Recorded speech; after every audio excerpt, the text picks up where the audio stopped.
Welcome to The Explainer. Let's be honest, if you feel like the world of AI is moving faster than you can keep up with, you're not wrong. Today, we're going to break down this incredible race that's happening on every single front, from a single line of code all the way up to the global balance of power. This thought from AI leader Andrew Ng just nails it, doesn't it? It perfectly captures this new speed of innovation. We're not talking about things getting a little bit faster here. This is a fundamental, ground-up shift in the timeline of how we create things. And that, right there, is the heart of the matter. AI development is speeding up at every single level imaginable.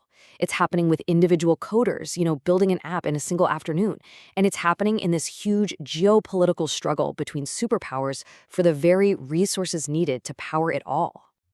So, here's how we're going to tackle this. We're going to explore it through 4 key stories that really show this acceleration in action. How fast we can code now, the global fight for chips, the wild breakthroughs in the models themselves, and of course, the staggering price of all this progress. All right, let's dive right in at the most relatable level, the human scale.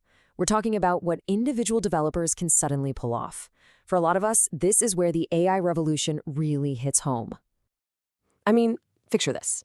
A recent competition where teams were using AI-assisted coding tools to create real working applications at a pace that is just completely unprecedented. Forget days or weeks, we're talking hours, seriously.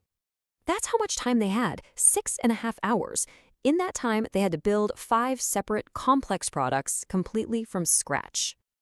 And look, these weren't simple little apps. Just look at the requirements from one of them. This is deeply complex stuff. Building a tool to analyze an entire codebase's history and understand the why behind the code, that used to be a job for a whole team of senior engineers, and it would take them weeks, not a single team in about an hour. So here's why this matters so much. The entire competitive landscape is shifting under our feet. When a tiny team can basically replicate incredibly complex software in a fraction of the time, that traditional advantage, that moat you built around your massive codebase, well, it's starting to look more like a puddle. The barrier to entry is just crashing down. Okay, so if that's what one developer can do, what happens when you zoom all the way out? All that lightning-fast coding needs incredibly powerful hardware, and the fight to control that hardware has become an absolute global geopolitical flashpoint. This is a high-stakes technological tug-of-war, really. Leadership in AI is seen as absolutely central to economic, technological, even military power. And both the US and China are terrified that the other is going to gain some kind of decisive strategic advantage through hardware. And at the center of this fight, it's chips like these. On one hand, you've got NVIDIA's H200, which was specifically designed to get around US export rules for China. On the other, you have Huawei's Ascend 910B, which is China's best homegrown alternative. And while NVIDIA still has an edge in things like memory, China's pushing its own tech hard, partly by raising security concerns about US hardware, claiming it could have backdoors. And this whole conflict has led to some, well, let's just say whiplash policy. The US restricted sales, then pretty much banned them, then did a U-turn. From China's point of view, this makes the US look like a totally unreliable partner, which has only thrown jet fuel on their national mission to become completely self-sufficient in chip technology.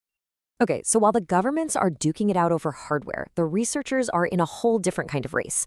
One to make the AI models themselves smarter, more efficient, and more capable than we ever thought possible. A perfect example of this is a new video generation model from Alibaba. It uses this really clever mixture of experts idea. The best way to think about it is like a 2-person art team. You have one specialist who's great at sketching the big picture, the main shapes and movements, when the image is still kind of blurry and noisy. Then, once the basic form is there, it hands it off to a second specialist who is a master of the fine details, filling in all the crisp textures. It's just a super efficient way to split up the work. But as these models get more and more powerful, this massive question comes up. Are they actually learning, or are they just incredible mimics? It's really the difference between a student who truly understands a concept and can solve new problems, and one who just memorized the answers for the test. And new research is finally giving us a way to tell the difference. And what's so cool is that researchers actually discovered a predictable pattern. Turns out, these models first go through a phase where they just cram. They just memorize raw facts, filling up their capacity.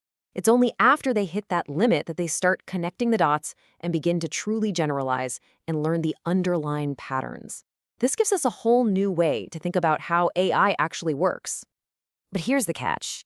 Building models that can truly learn and generalize like that requires a staggering amount of fuel.